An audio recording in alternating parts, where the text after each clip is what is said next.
Hello guys, कैसे हो आप सब। मैं हूं रघुवीर सिंह और आप देख रहे हो आर.एस. कर्नावत ट्यूटोरियल्स। तो गाइज आज के लेक्चर में हम इलेक्ट्रोड पोटेंशियल का मेजरमेंट पढ़ेंगे कि कैसे इलेक्ट्रोड पोटेंशियल को मेजर किया जाता है। गाइज हमने लास्ट लेक्चर में इलेक्ट्रोड पोटेंशियल और इलेक्ट्रोड पोटेंशियल का डेवलपमेंट पढ़ा था। अगर वो लेक्चर आपने नहीं देखा है तो मैंने उसका लिंक डिस्क्रिप्शन में दे दिया है, तो आप वहां से देख सकते हो। गाइज पोटेंशियल का मतलब होता है पोटेंशियल डिफरेंस। कहने का मतलब हम पोटेंशियल को हमेशा दो पोटेंशियल का डिफरेंस करके मेजर करते हैं। अब हमें निकालना है इलेक्ट्रोड पोटेंशियल। तो गाइज कभी भी अकेले इलेक्ट्रोड का पोटेंशियल मेजर नहीं किया जा सकता, क्योंकि हम पोटेंशियल को हमेशा दो के डिफरेंस के रूप में मेजर करते हैं। तो गाइज कैसे हम अकेले इलेक्ट्रोड पोटेंशियल को मेजर करेंगे, तो वो आज हम पढ़ने वाले हैं। इसके लिए एक रेफरेंस इलेक्ट्रोड की जरूरत होती है, जिसका नाम होता है स्टैंडर्ड हाइड्रोजन इलेक्ट्रोड। तो देखो मैं आपको डेनियल सेल का एग्जाम्पल लेकर के पूरा का पूरा समझाऊंगा, तो आप ध्यान से समझना। तो देखो पहले मैं डेनियल सेल की बात करता हूं। तो डेनियल सेल का मतलब, डेनियल सेल में दो हाफ सेल होते हैं।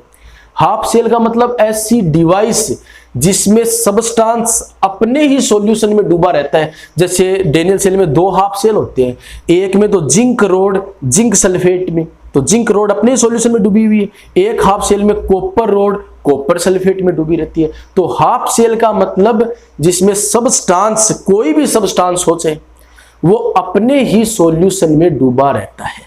ठीक है ना। तो देखो डेनियल सेल बनाते हैं, तो डेनियल सेल में दो हाफ सेल होते हैं। ठीक है, एक हाफ सेल ये हो गया, ये जिंक रोड है, ठीक है ना, और ये जिंक सल्फेट का सॉल्यूशन है। ठीक है, और ये दूसरा हाफ सेल है, ये कॉपर रोड है और ये कॉपर सल्फेट का सॉल्यूशन है। ध्यान से समझना, हम डेनियल सेल का एग्जांपल ले रहे हैं, इसकी सहायता से हम इलेक्ट्रोड पोटेंशियल का मेजरमेंट समझेंगे। ठीक है, तो ये कॉपर सल्फेट है और ये जिंक सल्फेट है। ठीक है, दोनों सॉल्यूशन एक दूसरे से सोल्ट ब्रिज से जुड़े होते हैं। जानते हो आप ये बात, डेनियल सेल आप पढ़ चुके हो। ठीक है, और दोनों जो इलेक्ट्रोड है, दोनों जो मेटेलिक रोड है, वो एक दूसरे से मेटेलिक वायर द्वारा जुड़ी रहती है। और गाइज जिंक रोड एनोड का काम करती है और नेगेटिवली चार्ज होती है, और कॉपर रोड कैथोड का काम करती है। ठीक है ना, और पॉजिटिवली चार्ज होती है। ठीक है, ये जिंक रोड है और ये कॉपर रोड है।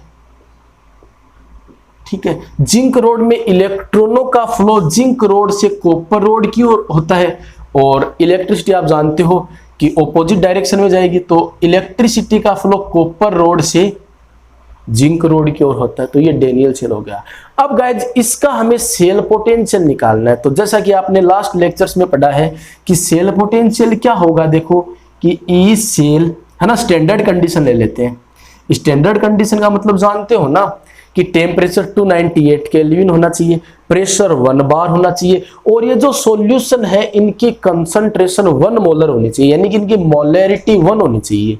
तो सेल पोटेंशियल निकालने का फॉर्मूला क्या होता है कि कैथोड का पोटेंशियल, ठीक है ना, माइनस एनोड का पोटेंशियल। तो ये फॉर्मूला होता है।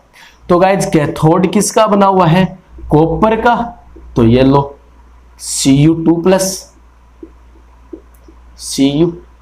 ठीक है, और एनोड किसका बना हुआ है, जिंक का, तो यहां पर Zn2+ आयन होंगे, तो Zn2+ और Zn।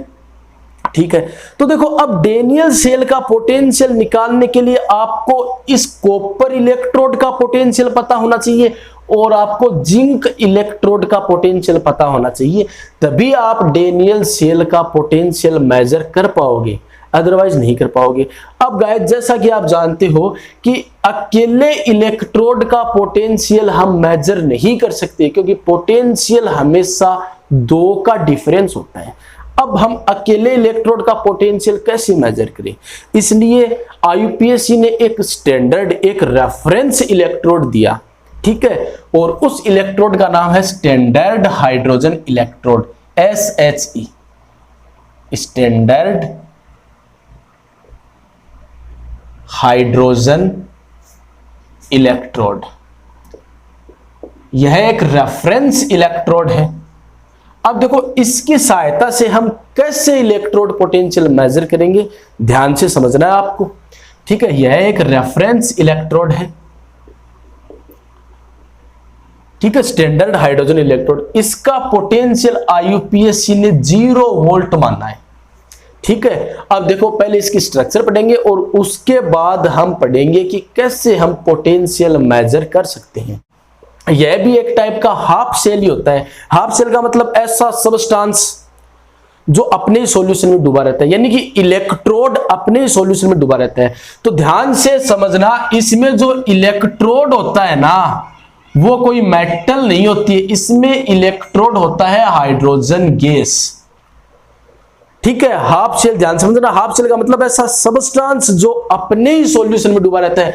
तो स्टैंडर्ड हाइड्रोजन इलेक्ट्रोड में इलेक्ट्रोड क्या है, हाइड्रोजन गैस। अब यह अपने ही सॉल्यूशन में, यानी कि हाइड्रोजन गैस से कौन सा आयन बनेगा, H+ आयन, यानी कि यह किस में डूबी रहेगी, अपने ही सॉल्यूशन में, यानी कि H+ आयनों के सॉल्यूशन में। तो बताओ H+ कौन देता है, एसिड, इसलिए हम HCl ले लेते हैं। ठीक है ना, तो इसमें हाइड्रोजन गैस को हमें HCl सॉल्यूशन में फ्लो करवाना है, क्योंकि हाफ सेल बनाना है। हाफ सेल का मतलब इलेक्ट्रोड अपने ही सॉल्यूशन में, इलेक्ट्रोड जब आप हाइड्रोजन गैस ले रहे हो तो हमें सॉल्यूशन में H+ आयन चाहिए। तो H+ आयन कौन देता है, एसिड देता है। तो गाइस इसकी स्ट्रक्चर देखो कि ये हमने कोई कंटेनर ले लिया, ठीक है ना। अब इस कंटेनर में हमें HCl का सॉल्यूशन फिल करना है। तो देखो ये हमने HCl का सॉल्यूशन फिल कर दिया।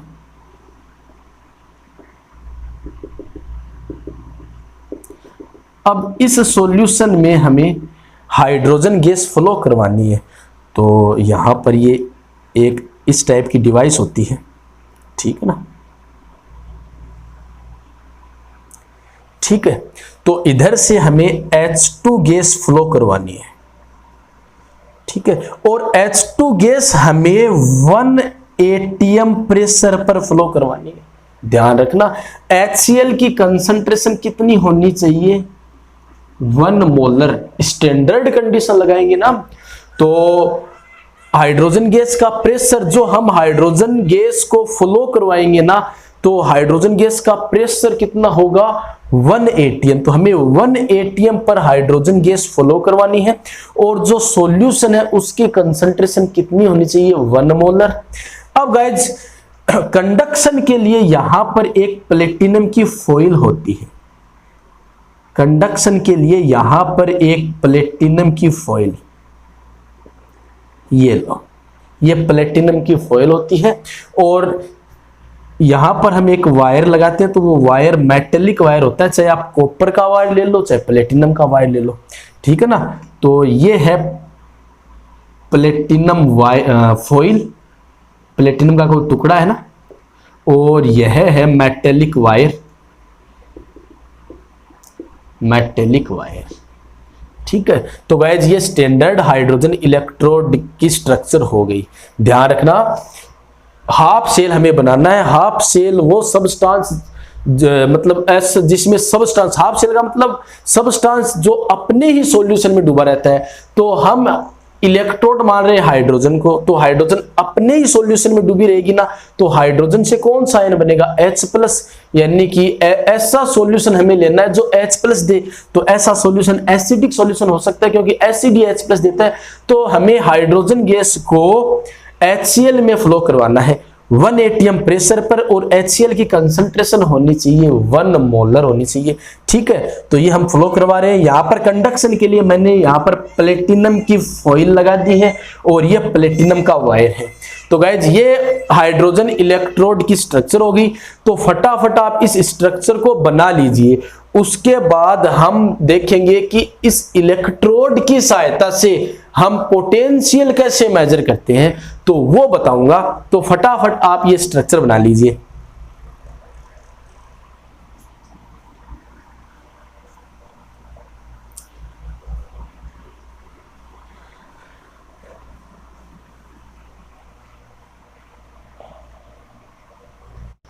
तो गाइज अब हम स्टैंडर्ड हाइड्रोजन इलेक्ट्रोड का रिप्रेजेंटेशन देख लेते हैं कि कैसे रिप्रेजेंट किया जाता है। उसके बाद हम पोटेंशियल इलेक्ट्रोड पोटेंशियल मेजर करेंगे। तो देखो स्टैंडर्ड हाइड्रोजन इलेक्ट्रोड में प्लेटिनम की फॉइल और वायर होता है, तो सॉलिड स्टेट में होता है, तो उसको एक हम वर्टिकल लाइन से अलग करेंगे। उसके बाद हाइड्रोजन गैस, ठीक है ना, हाइड्रोजन गैस है और हम 1 atm प्रेशर लेते हैं, 1 atm प्रेशर पर उसको फ्लो करवाते हैं और उसके बाद एक वर्टिकल लाइन लगाएंगे, सिंपल है एकदम से।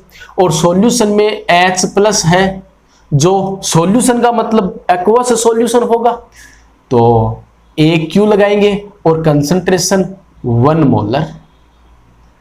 तो गाइस ये सिंपल सा रिप्रेजेंटेशन हो गया।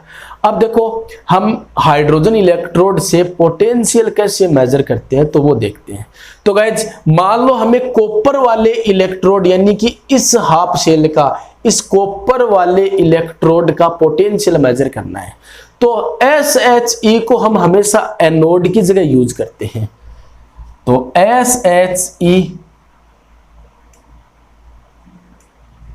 इज यूज्ड एज एनोड, ठीक है। तो हम क्या करेंगे, इस जिंक वाले इलेक्ट्रोड को यहां से हटा लेंगे और इसकी जगह हम हाइड्रोजन इलेक्ट्रोड लगा देंगे, ठीक है। तो गाइस तब हमारे पास जो सेल बनेगा, ठीक है ना, तो वो होगा E cathode minus E anode, ठीक है। तो E cell is equal to cathode की जगह तो कॉपर है, कंडीशन हमें स्टैंडर्ड लगानी है, तो Cu2 प्लस Cu, और एनोड की जगह अब ध्यान रखना जिंक वाला इलेक्ट्रोड नहीं है, हाइड्रोजन इलेक्ट्रोड है, और हाइड्रोजन इलेक्ट्रोड से H+ और H2, आयन को हमें ऊपर लिखना है और इलेक्ट्रोड को नीचे, तो इलेक्ट्रोड H2, हाइड्रोजन गैस को हमने माना है, ठीक है। तो guys E0 cell is equal to, अब देखो यहां पर नोट है ना, स्टैंडर्ड कंडीशन लगानी है, तो E0 Cu2 plus Cu minus इसकी वैल्यू कितनी होती है स्टैंडर्ड कंडीशन में 0, ठीक है। तो guys E0 cell is equal to E0 Cu2 plus Cu is equal to, अब देखो 2 का डिफरेंस हो गया ना, तो 2 का डिफरेंस हम मेजर कर सकते हैं और इसकी वैल्यू आती है 0.34 वोल्ट। आ गई बात समझ में। तो कॉपर वाले इलेक्ट्रोड का पोटेंशियल हमने मेजर कर लिया। अब देखो हम जिंक वाले इलेक्ट्रोड का पोटेंशियल मेजर करते हैं। तो क्या करेंगे, हम स्टैंडर्ड हाइड्रोजन इलेक्ट्रोड को इसके साथ जोड़ेंगे, ठीक है। ध्यान से समझना कि स्टैंडर्ड हाइड्रोजन इलेक्ट्रोड को इसके साथ जोड़ेंगे, लेकिन यहां पर ये जो एनोड की जगह है ना, इसको हमें कैथोड की जगह ले जाना होगा, यानी कि जिंक इलेक्ट्रोड को कैथोड की जगह, क्योंकि SHE को हम हमेशा एनोड के रूप में यूज करेंगे। तो हम क्या करेंगे, इस जिंक रोड वाले इस इलेक्ट्रोड को हम कैथोड पर लगा देंगे और इधर हाइड्रोजन इलेक्ट्रोड लगा देंगे। तो आप ध्यान रखना, ठीक है ना। तो देखो तब क्या होगा, E cell is equal to E cathode. अब कैथोड की जगह कौन है बताओ, जिंक बना दिया हमने, और एनोड की जगह कौन है, हाइड्रोजन वाला। हमने इस इलेक्ट्रोड को कैथोड बना दिया और यहां पर हाइड्रोजन इलेक्ट्रोड लगा दिया है। तो guys E0 cell is equal to E0 Zn2 plus Zn minus, इसकी वैल्यू आप जानते हो 0 होती है, तो E0 cell is equal to E0 Zn2 plus Zn is equal to, ये जो वैल्यू हम नोट करते हैं तो ये आती है -0.76 वोल्ट, ठीक है ना। तो गाइज अब देखो हम डेनियल सेल का पोटेंशियल मेजर करते हैं। तो देखो E0 cell is equal to cathode यानी कि कॉपर वाले इलेक्ट्रोड का पोटेंशियल हमने कितना निकाला है, 0.34 वोल्ट, 0.34 वोल्ट, ठीक है, माइनस उसके बाद जिंक वाले का कितना है -0.76, तो -0.76 वोल्ट, तो ये माइनस माइनस प्लस हो जाएंगे, तो डेनियल सेल का पोटेंशियल निकल करके आएगा 1.10 वोल्ट। तो गाइज ऐसे हम स्टैंडर्ड हाइड्रोजन इलेक्ट्रोड की सहायता से इलेक्ट्रोड पोटेंशियल मेजर कर सकते हैं। तो गाइज वीडियोज का नोटिफिकेशन पाने के लिए चैनल को सब्सक्राइब कीजिए और वीडियोज को लाइक, कमेंट और अपने फ्रेंड्स के साथ शेयर जरूर कीजिए।